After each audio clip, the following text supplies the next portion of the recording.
Greetings, salutations, respect, and love. I am Scott, and you are in the Prog Corner, where today we are going to investigate 10 god-awful songs that were so bad that they actually temporarily impeded and completely stopped, in some cases, my fandom for that particular band. And these songs, they may not be awful songs, but to me, at the time when they dropped, I hated them. And so we're going to take a look at the 10 awfulest, most terrible, disgusting, vile, despicable prog rock songs by great bands. And we're not going to waste any more of your valuable, precious time. Number 10, it's Kansas Play the Game Tonight from Final Confessions, 1982, the first album without Steve Walsh, and it was absolutely terrible.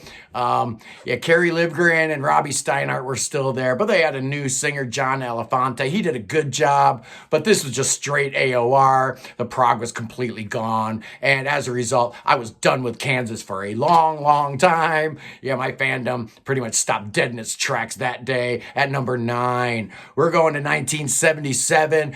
Emerson, Lake and Palmer dropped their second album that year, Works Volume 2, and the lead-off track and first single was a track called Tiger in a Spotlight, and it's as bad as you might think it is. Works Volume 2 was just a grab bag, a bunch of songs that weren't good enough to make other albums. It's terrible. And as a result, I stopped listening to ELP for over 20 years. Thanks a whole lot, Works Volume 2 and Tiger in a Spotlight. Just awful. At number 8, a band that is not necessarily prog, but this song most certainly took me out of my fandom in 1975. It's Squeeze Box by The Who. After their last 3 very challenging, very progressive albums, Tommy, Who's Next, and Quadrophenia, The Who decide they want to do a low-stakes affair and just do a album with a bunch of songs, and they're pretty much all terrible. The lead-off single was the Squeeze Box song, and it just is as bad as anything Pete Townsend ever wrote. At number 7, another band that fell from glory pretty hard in the 80s. 1984 saw Jethro Tull drop Lap of Luxury from the Under Wraps album. It was the first single. It was terrible. There's no drums on this album at all. And I had been following Jethro Tull through all their ups and downs, their great prog era, their folk trilogy. I even liked A and Broadsword and the Beast, but this was just a bridge too far for me. Absolutely not. That gets a giant nope from me. At number 6, from 1978, it's Giant for a Day. The title track off of Gentle Giants album released in that year. It was their previous album, The Missing Piece, was the first sign that something was wrong in Gentle Giant world. This album absolutely confirmed all those fears. This album is terrible. It does open with a couple of decent songs, Words to the Wise and Thank You, I actually like. And then you get to the title track, and it's just awful, and the album just goes off the rails from there. Just terrible, just awful. Number 5, I think it's 5. Gentle Giant at 6. Number 5, it's Rush with Time Stands Still. And I really liked Signals, but the next 2 albums I really struggled with back in the 80s, Grace Under Pressure and Power Windows.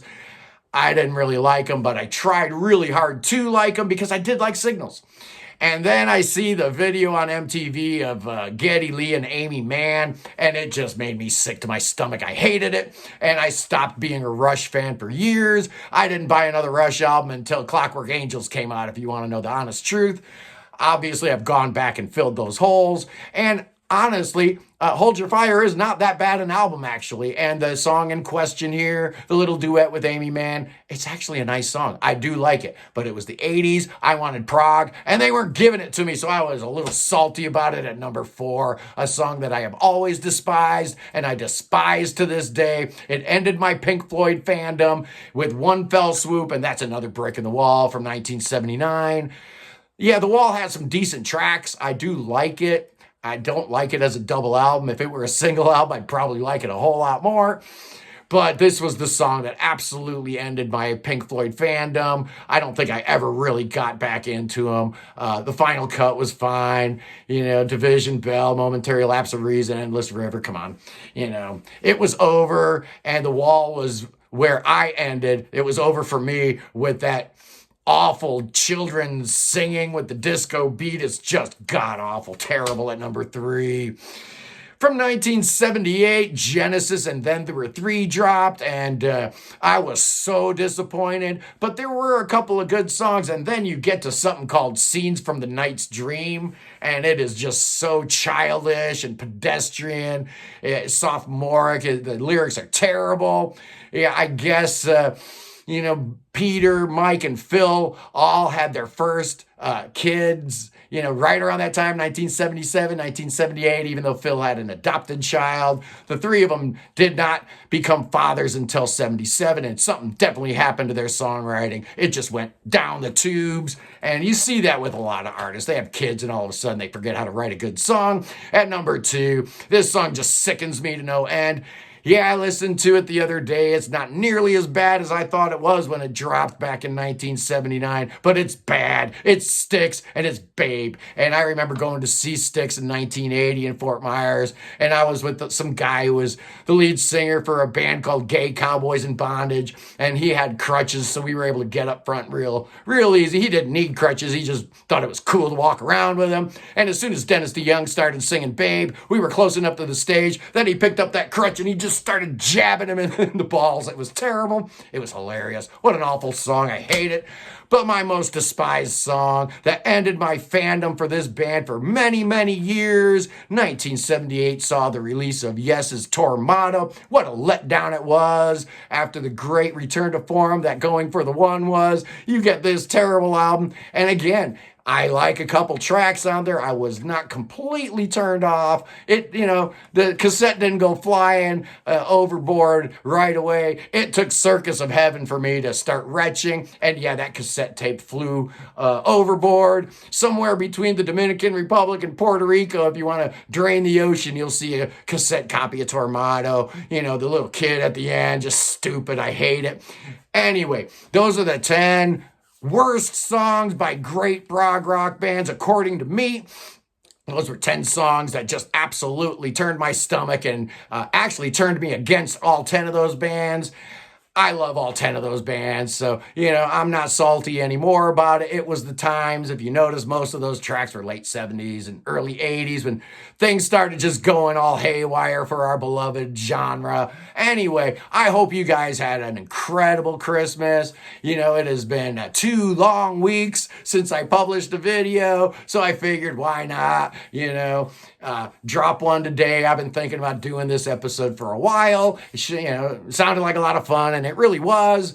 But, here we are, the tail end of 2022, and I just want to thank all of you. Who knew when I started this channel 12 months ago that I would have over 2,700 subscribers, that my videos will have gotten over 200,000 views, and that I was somewhere near 19,000 hours of watch time. It's just ridiculous. It's incredible, and it's all because of you. Thank you so much.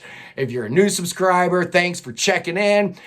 We love to have you here. All is welcome. We don't talk about religion. We don't talk about politics. We talk about one thing and one thing only, and that's the greatest music in the history of mankind, prog rock, my brethren. So yes, hopefully I'll do another video here before the year's end. If not, have a safe and happy new year. I love you guys. You are the absolute best. I know I've got the best subscribers in all of YouTube. And keep those comments and likes and shares and all that lame stuff going so that the numbers keep looking good, so that YouTube keeps doing what they do with the algorithm. They've been very, very kind to me. So let's keep that going. Anyway, I love you all. Have a great, great time today. It's freaking cold today in Ohio, like the 6th day in a row below freezing. I'm getting sick of it. We're supposed to have a warm front coming up, so maybe that'll warm up my spirits to doing a few more videos here before the year's end. But either way, you guys are the best. I love you. Peace in the Middle East, and God save the King. And Queen Camilla too. Why not?